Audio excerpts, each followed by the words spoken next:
débuter tout de suite avec une première interview. Je vous demande d'accueillir d'ailleurs tout le public. En liesse va pouvoir l'applaudir. Guillaume Hiller, directeur général délégué au développement de Magellim, qui nous rejoint sur ce plateau. Bonjour Guillaume, comment ça va? Très bien, merci. Un petit mot d'anniversaire, non, peut-être pour... Joyeux anniversaire. Merci. Oui, bon, alors Je pense que vous avez pu l'entendre. Ouais, exactement, oui, ça on va l'entendre. Alors nos interviews cette année sont un petit peu différentes. On va débuter par un tac au tac, où vous allez répondre vraiment en un mot seulement. Là, vous n'avez pas vraiment le choix. Si je vous dis immobilier ou private equity, Je vous dis les deux, on va commencer comme ça. ah bon, bah alors c'est bon. On peut faire du private equity et de l'immobilier. Allez, c'était le joker, hein, parce que c'est en principe il faut faire une réponse. Philippe. Immobilier parisien ou régional? Plutôt régional. Plutôt régional. Là au moins c'est très clair. Jean-Baptiste Djebari ou Clément Beaune? Je ne sais pas pourquoi cette question. Je sais pourquoi. Moi. Ah, pourquoi? Jean-Baptiste Djebari. Parce que. Parce qu'il fait partie du groupe. Eh ben voilà, effectivement, il a rejoint le groupe il y a pas très longtemps. Autre question? Peut-être que Clément Beaune va pouvoir se libérer. On sait C'est pas pas. loin. Comme ça, ce sera les deux la prochaine fois. C'est ça. Magellan ou Christophe Colomb? Magellan. Ouais. Magellan. Magellan, Magellim. Évidemment, Magellan. Bon, vous êtes tous connectés. On va donc lancer notre premier sondage en ligne. La question va apparaître bientôt. Vous êtes déjà plus de 500 connectés, ce qui, à cette heure, est très très bien. Quel est pour vous l'enjeu majeur de demain? Nourrir l'humanité, vivre et vieillir en bonne santé, créer l'entreprise et le travail de demain, réussir la transition écologique et énergétique. Je pense que Guillaume aurait répondu les quatre, mais vous n'avez qu'un seul choix. Voilà. Le vote a commencé, on aura le résultat dans un instant. Guillaume, on fait un tout petit instant défi. Et là, c'est en 30 secondes. Quel est, pour Magellim, le grand défi de cette année? Le défi pour Magellim cette année, ça va être de se faire connaître. Moi, je suis Dorcia à 30 ans. Nous, on a à peine 2 ans comme dans le groupe Magellim. Et du coup, l'idée, ça va être de continuer à positionner nos marques, qui, elles, sont plus connues que le groupe. Et plus ancienne. Et plus anciennes. Donc, ça va être notre défi de cette année.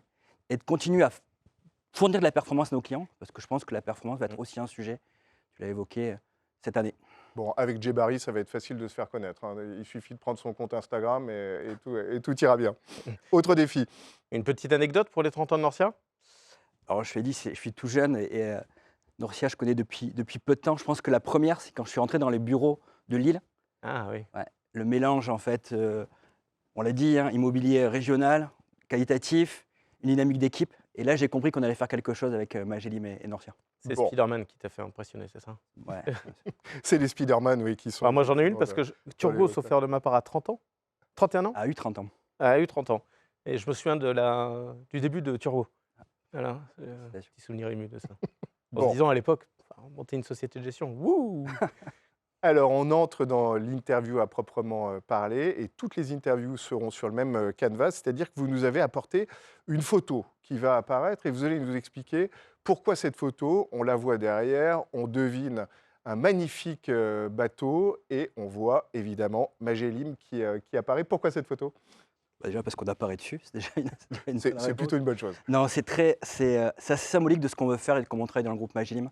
On voit 2 hommes qui ont traversé l'océan, qui ont gagné en plus cette année. C'est vraiment le travail d'équipe en fait. On voit que 2 hommes et derrière c'est toute une équipe qui bosse toute une année pour arriver à cet objectif unique. Ce qui est intéressant dans la voile, c'est qu'on se fixe tous ce même cap, mais qu'on ne passe pas par les mêmes chemins.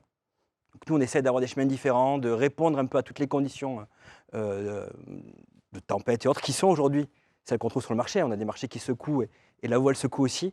Donc en fait, c'est très symbolique de ce qu'on veut faire. Le travail d'équipe, l'objectif, trouver les moyens d'y arriver et répondre tous ensemble, puisqu'en plus, c'est une solution sociétalement intéressante, puisqu'on finance des associations avec ça.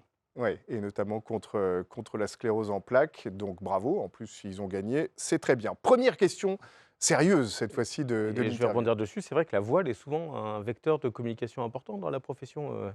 Il y en a quelques-uns qui ont des bateaux.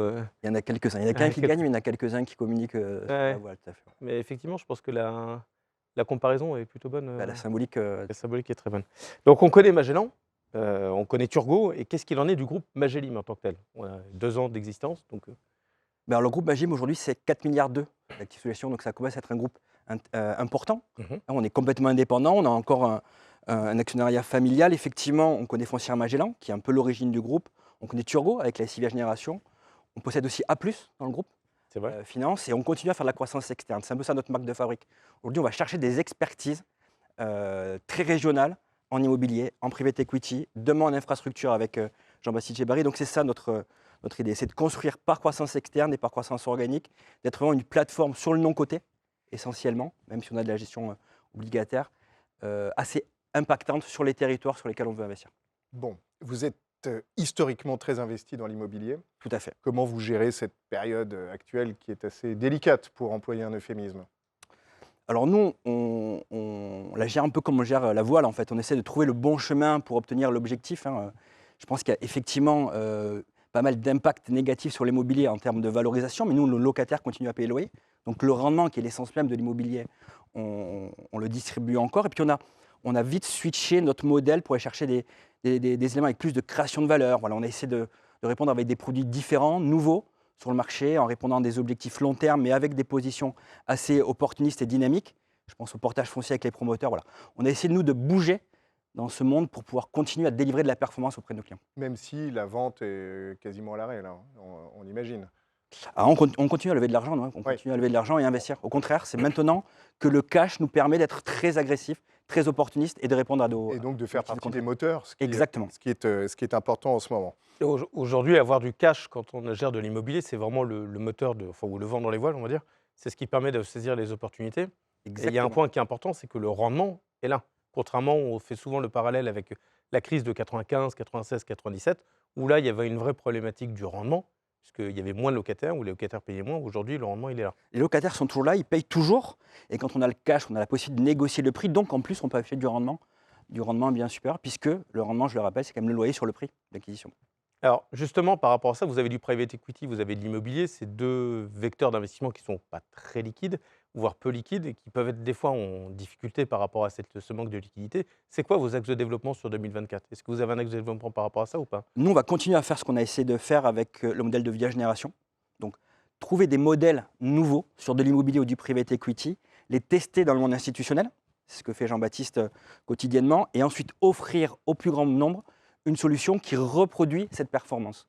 Donc, on va lancer des fonds de private equity sur le modèle de VIA Génération avec des poches de liquidité, pour répondre à ta question sur la liquidité, qui auront un impact positif.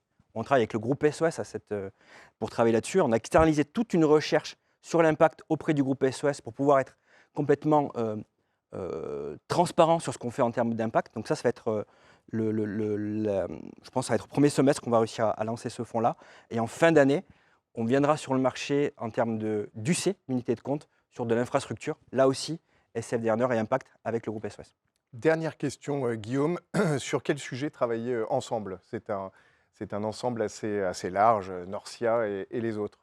Je pense que ce qu'on peut faire ensemble, c'est prendre un peu plus de hauteur. On en reparlera à la table ronde de tout à l'heure. Et c'est vrai que nous, on est des usines de production de solutions où on essaye d'être performant financièrement, d'avoir un impact positif sur le territoire. Et je pense que grâce à la distribution de Norcia, on peut faire quelque chose de très sympa parce qu'on peut faire les plus gros produits. S'ils ne sont pas investis, si on ne lève pas d'argent pour travailler, on n'y arrivera pas. Ton petit mot de conclusion, Philippe. Aujourd'hui, investir dans le private equity, je pense que pour beaucoup de clients, c'est intéressant. Parce qu'effectivement, on rentre sur un creux ou sur un moment où on a besoin vraiment d'eux et qu'il y a peut-être des opportunités. Est-ce qu'il y a une alerte à avoir par rapport à ceux qui sont déjà investis ou qui sont investis depuis longtemps, sur lesquels il y a des sorties qui sont prévues? Il y a forcément aujourd'hui une alerte sur le private equity. Je pense que, comme tu le dis, il y a un très bon point d'entrée. Aujourd'hui, c'est aussi le temps qu'on va se laisser pour récupérer ces valeurs. Tu l'as dit en ton introduction, on annonce des hausses de taux en 2024. Je pense que ce serait dommage de céder à la panique aujourd'hui, alors que finalement, peut-être que ça aurait été juste une période assez courte dans l'histoire de nos investissements. Okay. Bon, donc la conclusion, c'est qu'il faut avoir le bon skipper. Exactement. Et le temps. Exactement. Restons dans cette métaphore.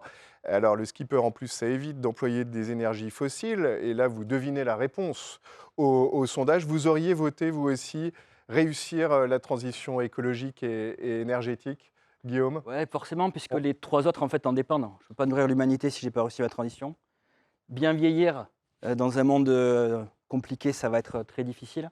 Et créer l'entreprise et le travail de demain, ça peut se faire si on répond aussi à cette ambition de transition écologique. Donc celle-ci, c'est la mère de toutes. Effectivement, c'est la matrice. Alors, il a suffi que vous mettiez à parler pour que ça redescende très légèrement, mais on a bien compris que c'était largement en tête, en gros 40% et 20% pour les 3 autres qui sont les enfants de la première. Merci Merci à beaucoup, vous. Guillaume. On Merci, peut vous Guillaume. applaudir. Et bon anniversaire. Merci de nous avoir Merci.